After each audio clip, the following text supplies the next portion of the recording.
Now a little neutral time, a little rest. Now we're going to discuss a couple of ways with this ring setup that I want to show you how I'm going to create two different ways to bring him to me.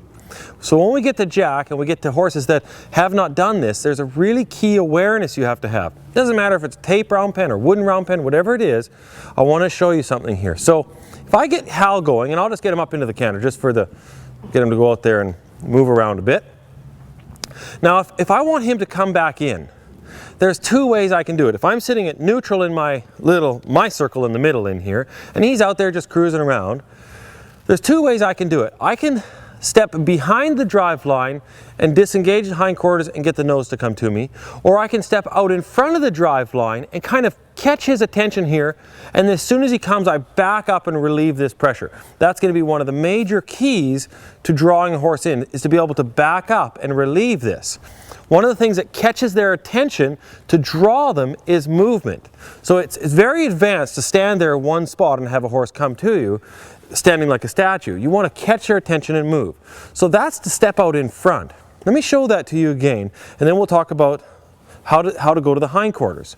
To start with, this is the way that I would do it with a horse that has not done this before. So we would step out in front of the drive line, I'd start going out my rings, I'd walk backwards, invite him over with my hand, then I could put a little pressure towards the hind.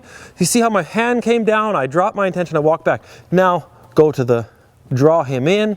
I went to the hind a little bit there, but I stepped out in front of the horse. Now I'll show you the ideal too, if you were going to step in behind and disengage him, which will work well with Hal because he has so much draw and he's got a really good hindquarter communication to disengage. So if he came around here, I would step towards the hindquarters, I'd press there till he turned to face me. When he did, I would back up and draw him in.